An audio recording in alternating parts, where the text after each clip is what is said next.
在严蒙的治理下，西北大陆通往外界的重要关派出5位斗尊坐镇亡魂山脉，更对此幻大师灵魂力量耗尽，无法继续。萧炎临危桥是要斩尽来犯之敌。 Lúc này, đúng vào khoảnh khắc địa chủ hồn điện tưởng chừng như đã chộp được Tiêu Viêm thì bất ngờ Tiêu Thần đã ra tay ngăn cản hắn lại. Thế vậy, Tiêu Viêm mừng rỡ nói: "Tiêu Thần lão tổ." Lời anh ấy vừa dứt thì phía bên kia, nhìn vị đại hán vừa ra tay thực lực không yếu, cái tên hồn diệt sinh lập tức giật mình hỏi: "Ngươi là người phương nào?" Nghe thế, Tiêu Thần không đáp, ông nhìn tên địa chủ hồn điện đang ở đối diện một cái rồi xoay người, thanh âm khàn khàn hỏi: "Hắn cũng là người hồn tộc sao?" Đáp lại, Tiêu Viêm cũng lập tức gật đầu. Cái gật đầu ấy vừa kết thúc thì chỉ thấy Tiêu Thần lạnh lùng quát: "Vậy thì tên này nên lấy mạng ngay lập tức." Thanh âm ấy vừa dứt, Tiêu Viêm cũng bị chấn động, bởi vì để trấn áp một tên ngũ tinh đấu thánh như hồn diệt sinh là không dễ. Phía đối diện, hồn diệt sinh hắn ta cũng chấn động hỏi: "Ngươi là người của Tiêu tộc sao? Làm sao có thể chứ? Tiêu tộc sớm đã tiêu tàn đổ nát thì làm sao có thể còn có cường giả đấu thánh tồn tại?" Đối với sự khiếp sợ của địa chủ hồn điện, trên khuôn mặt của Tiêu Thần không hề tỏ vẻ gì là dao động, chân ông vẫn đạp hư không từng bước mà tiến tới. Theo sau mỗi một bước của hắn chính là những đợt đấu khí ba động mãnh liệt, tu vi lập tức tăng từ tứ tinh trung kỳ đến tứ tinh hậu kỳ, rồi lên hẳn ngũ tinh trung kỳ. Cảm nhận được khí tức khủng bố của Tiêu Thần, địa chủ hồn điện liền biến sắc lớn tiếng quát: "Người rốt cuộc là ai?" Còn Tiêu Viêm, anh ấy chỉ vui mừng lẩm bẩm, khó trách Tiêu Thần lão tổ có thể kiên trì ở trong huyễn cảnh của Tịnh Liên yêu hỏa nhiều năm như vậy. Thì ra, thực lực đã đạt tới mức độ này. Thanh âm vừa dứt, chỉ thấy không gian hư vô xuất hiện một thanh huyết phủ đỏ rực.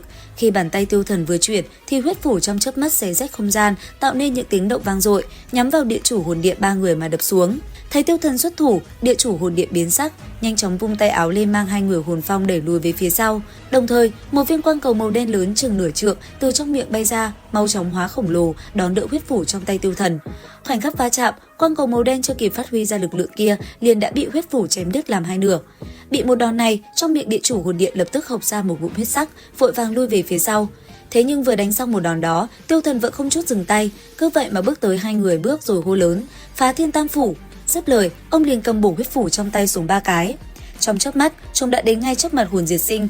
Đối mặt với nguy cơ lớn này, thân thể của địa chủ hồn điện nhất thời chấn động, linh hồn theo đó mà thoát ra từ mi tâm, rồi bất chợt tung ra, trên miệng hắn quát: "Ôn táng thuật!" Dứt lời, một đám mây đen mang theo những tiếng rên thê lương của những linh hồn hiện ra, mau chóng đón đỡ huyết phủ. Khoảnh khắc huyết phủ vừa đánh vào lớp mây đen, chỉ thấy tàn ảnh huyết phủ dần dần biến mất, chỉ còn một đạo thân ảnh khổng lồ duy nhất ập xuống. Thế nhưng, khi một bổ khổng lồ ấy bổ xuống thôi, trong nháy mắt chỉ thấy một vụ nổ rung trời bổ tan, làn khói đen văng khắp nơi này. Sau khi mây đen rút đi thì tầm nhìn của mọi người cũng khôi phục lại. Khi vội vàng xem xét tình thế thì chỉ thấy địa chủ hồn điện toàn thân rách nát đang đứng run rẩy, trên thân thể biến mất một mảng nhỏ. Đến đây, Tiêu Thần với sắc mặt lạnh lùng liếc nhìn địa chủ hồn điện, ông khá kinh ngạc khi thấy tên kia có thể đỡ được một đòn ấy. Còn hồn diệt sinh, mặc dù thương nặng, hai tay của hắn vẫn nhanh chóng đan xen rồi kết ấn, một luồng sáng màu đen giống như một cái lao tù bao bọc lấy hắn và Tiêu Thần ở bên trong. Trong lúc kết xuất lao tù thì địa chủ hồn điện đột nhiên phẫn nộ quát lớn: "Ma lão, đã xem lâu như vậy thì giờ cũng nên ra tay đi." Nghe được những lời này của địa chủ hồn điện, sắc mặt của đám người Tiêu Viêm đang đứng ở bên ngoài liền đột nhiên biến đổi. Cùng lúc đó ở phía xa, từ trong hư không bất chợt xuất hiện thêm một làn khói đen quỷ dị. Từ hư không hắn chậm rãi đi ra, thanh âm vang lên nói: "Hồn diệt sinh, ngươi thật làm cho lão phu quá thất vọng rồi." Thanh âm vừa dứt, một vị lão nhân áo xám với thực lực ở mức bán thánh cao cấp lắc đầu tỏ vẻ thất vọng, chậm rãi bước đến. Vừa đi, vẻ bên ngoài của lão ta vừa biến đổi, tu vi theo đó cũng tăng dần. Nhìn thấy vị khắc lão nhân này, sắc mặt của Cổ Nam Hải cùng với những người khác trở nên khó coi. Ngay lập tức, Cổ Nam Hải quát: "Hồ Ma lão nhân, là ngươi? Hồn tộc ngươi thật muốn phá ước định phải không?" Nghe thế, lão già kia liền đáp: "So với căn nguyên của yêu hỏa thì cái hiệp ước đó chẳng là gì cả. Lão yêu quái của Tiểu Đan Tháp, nếu lão phu đã hiện thân rồi thì ngươi còn ẩn nấp làm gì?" Dứt lời, ánh mắt lão ta liền hướng về phía xa xa. Nghe thấy lời nói của hồn ma lão nhân, mọi người ở đây đều chấn động mạnh, ánh mắt kinh nghi bất định nhìn mảnh hư không kia. Dưới ánh mắt chăm chú của mọi người, không gian yên tĩnh một lát rồi từ từ nổi lên sóng gió. Một thanh âm tang thương vang lên nói: "Ta đã biết hồn tộc nhất định sẽ không làm theo quy củ mà." Thanh âm vừa dứt, chợt từ trong hư không xuất hiện một đầu thanh ngưu đạp trên hư không, miệng phát ra tiếng gầm giống trầm thấp, xuất hiện trong không trung. Tất cả đều lặng im, nhìn về phía thanh ngưu, chính xác hơn là nhìn người đang ngồi trên lưng nó. Nhưng sau khi thấy rõ, bọn hắn lại bàng hoàng sửng sốt, bởi vì đó không phải là một lão già như trong tưởng tượng của bọn hắn. Trên lưng trâu là một đồng tử chừng 10 tuổi, thân hình nhỏ nhắn, mặc một bộ quần áo làm bằng vải thô, ánh mắt trong suốt, khuôn mặt non nớt.